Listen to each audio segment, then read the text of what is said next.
What if the biggest obstacle standing in your way isn't the world around you, but the person staring back at you in the mirror? What if the mountain you're climbing isn't something external to conquer, but an inner journey to heal, grow, and transform? The mountain is you asks a powerful question. Could you be sabotaging your own happiness? And if so, how do you stop? Let's dive into this exploration of self-sabotage, emotional resilience, and personal growth. Are you ready to discover how to turn your life's biggest challenges into your greatest breakthroughs? At its core, The Mountain is You is about self-sabotage, how we unknowingly get in our own way and prevent ourselves from living the lives we truly want. But rather than pointing fingers or assigning blame, this book gently guides readers to understand that self-sabotage is not a sign of failure or weakness. Instead, it's a survival mechanism, an outdated response born from emotional wounds and limiting beliefs that once served us but no longer do. The book offers a roadmap for identifying and overcoming these patterns, turning inner resistance into a source of power. The nature of self-sabotage. Self-sabotage, the book explains, often stems from unprocessed emotions, unmet needs, or subconscious fears that we aren't fully aware of. For example, perfectionism might be masking a fear of failure. Procrastination might be a way to avoid the anxiety of starting something new. These behaviors are not random, they're protective mechanisms. But when these mechanisms persist long after their usefulness, they become barriers to growth. The key is to recognize these patterns, not with judgment, but with curiosity. Why do you feel stuck? What are you afraid of? What limiting beliefs are keeping you from moving forward? By answering these questions, you begin to see that self-sabotage is less about what's wrong with you and more about what's unresolved within you. Emotional intelligence, the foundation of change. A significant portion of the book emphasizes the role of emotional intelligence in personal growth. Emotional intelligence, or the ability to understand and manage your emotions, is the foundation for overcoming self-sabotage.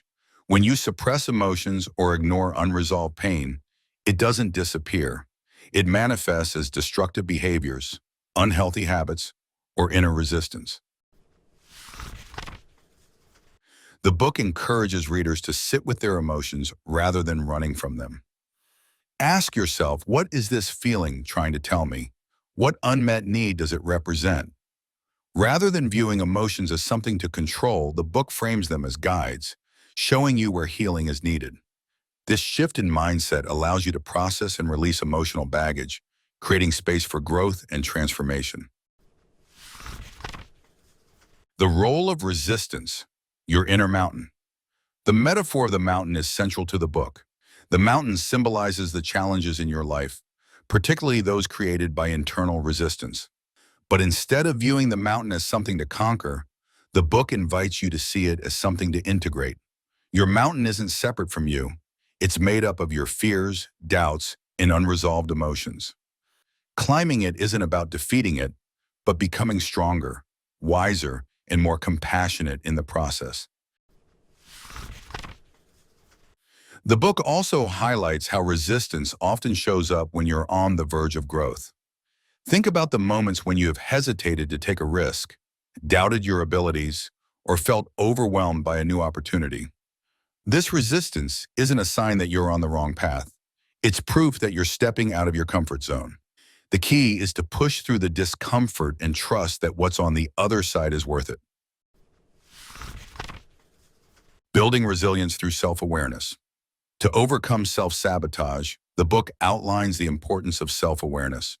This involves identifying your triggers, understanding your thought patterns, and questioning the stories you tell yourself about who you are and what you're capable of. Are you holding on to beliefs like "I'm not good enough" or "success isn't for people like me"? These narratives often operate in the background, shaping your actions and decisions without you even realizing it.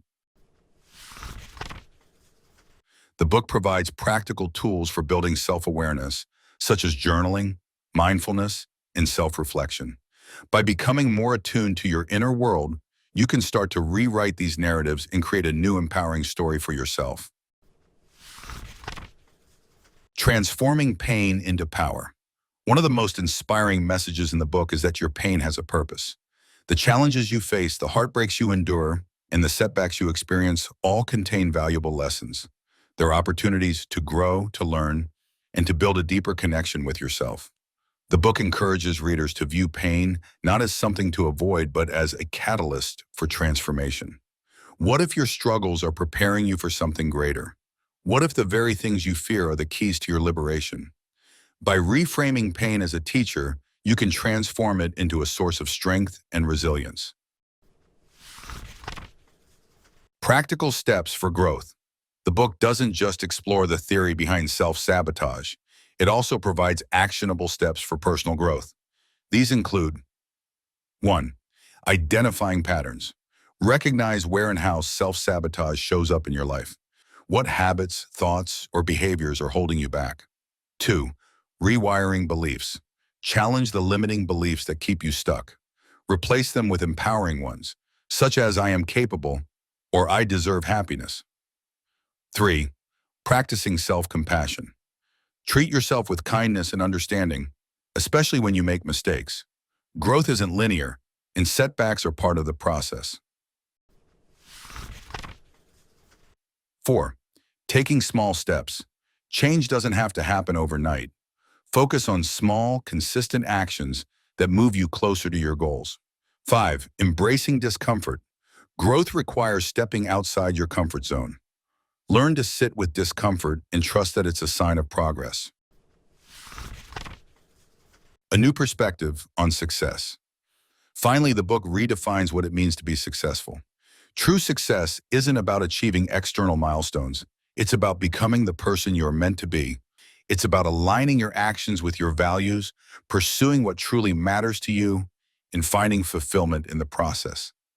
The mountain isn't something you climb to prove your worth. It's a journey that helps you uncover it. So what's the mountain you're facing? Is it fear, doubt, or an old story you've outgrown? And more importantly, are you ready to climb it? Not to conquer it, but to uncover the strongest, most authentic version of yourself? If the answer is yes, then you're already on the path to transformation. Stay tuned for more life-changing insights here on BitBooks, where we turn pages into possibilities. What mountain will you conquer next? Let us know in the comments below.